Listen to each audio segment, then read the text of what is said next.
Hey, Personal Health and Wellness, welcome to the class. My name is Kendall Repass. I'm very excited that you've chosen to enroll in my class, and I'm also very excited to take you through this journey about your personal health. So to get started, let's take a look at the class itself. So we're going to come from the welcome screen, which is going to take you in, and you're going to see this video that you're watching right here. The next thing that you're going to want to do is you're going to want to get started on our health pretest. This is what helps me to keep you in the class by knowing that you're engaged and you're doing some academic work. So make sure you're paying attention to our due date as well as the time. This is going to be very individual to your class, so pay no attention to this specific date, especially if you're taking the summer class. But we do have a specific date and time for you.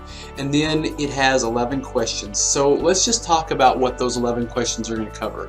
The first 4 questions all come from you clicking right here at Start Working. So for example, the second question says, how many exams are in this class? Well, if you look at our calendar, which is in Start Working, you're going to see that there's a midterm exam, but there's also a final exam.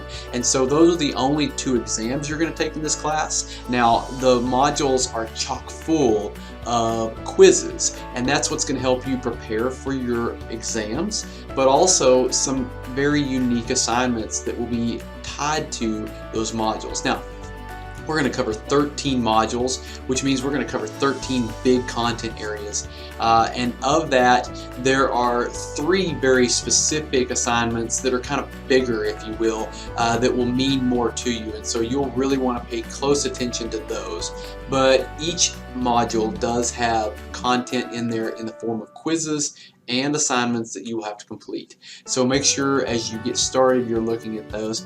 Another thing that you might want to address is in each module and assignment, you can click on the assignment header here, and that will take you to the information, which will also include the rubric, and we want you to know what it is that we're grading you on. And so I really recommend that you look at the rubric for each assignment. Each one is going to be different, but it will help you to understand what you need to do as a student to get the max points for that grade.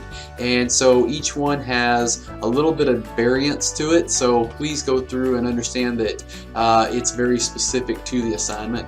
The other thing that we want you to know is that as you look through the assignment, it's very important to know that you want to click the Write Submission text box because this is where you're going to put your submission. Now, I would encourage you to develop most of what you do in a Word document, save it, and either copy and paste that directly into the Write Submission area, which really needs to be done by keyboard commands. So to do that, you're going to do a Control-C to copy it and then a Control-V to paste it.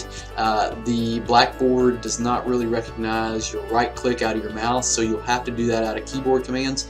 Or you can browse your local files and upload this as a PDF, and then I can just open your attachment.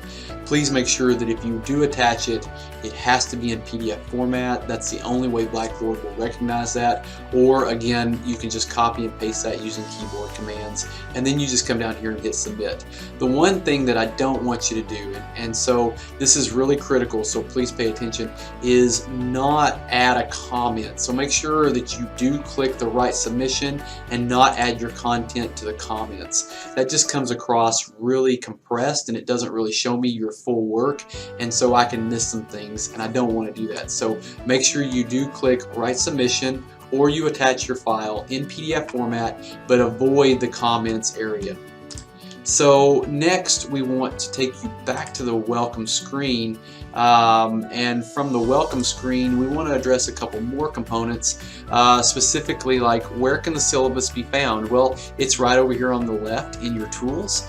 The instructor information is scrolling down and finding me here. And then how do you contact me? Well, you can call me, but the thing that I recommend is email. If you're using your private email, this is my email account. we really ask that you actually go to start working again and go right down here to send an email, and you click that and you can email me directly. That is the preferred way. I also do have an Instagram account that I have a handle for. It's down here on my information, but please understand that if you message me through that, it does not correspond to the class, and therefore it does not qualify as official communication, and so we won't be recognizing that.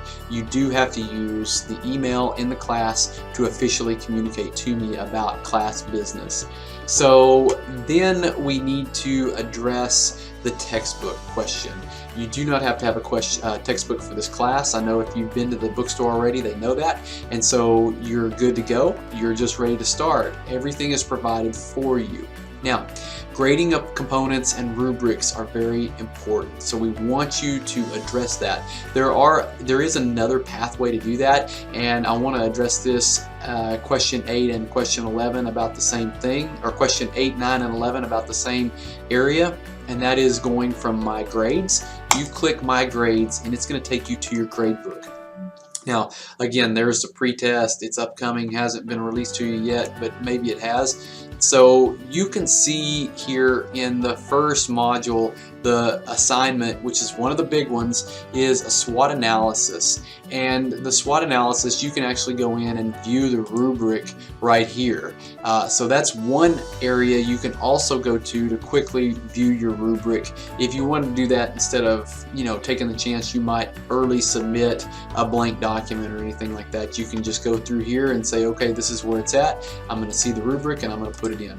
Now, the next thing that we want to tell you is there are 2 specific grades that you need to look at. Number 1 is your student actual grade. This grade is going to reflect a pretty low grade because it calculates as you complete the class. So for instance, until you get 75% of the class complete, it's not going to show that you're even passing the class. So you have to do this in the idea or the spirit that you're building your grade as you go. Now, that's student actual grade. If you want to kind of see down below what's going on and kind of how you're doing, you need to look at student average on work completed. Now, this is not your actual grade, and so please don't think that because it reflects a 90 that that's where you're at in the class, and if you drop the class or stop doing anything in the class, that's the grade you would get, because that's not the grade you would get. You would get the student actual grade. Your student average on work completed just tells you how you're doing at the time being.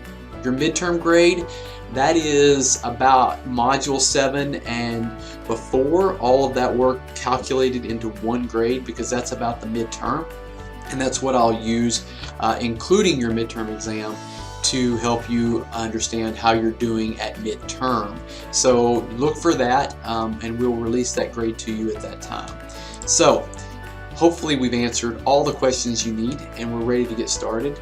Look for the Module 1 and go ahead and take off with that. There's a few videos in there, a few quizzes, also a big assignment. So I hope you're enjoying it so far. I hope I've answered all your questions. If not, shoot me an email or even call me if you need to, but let's connect. I'll see you in Module 1.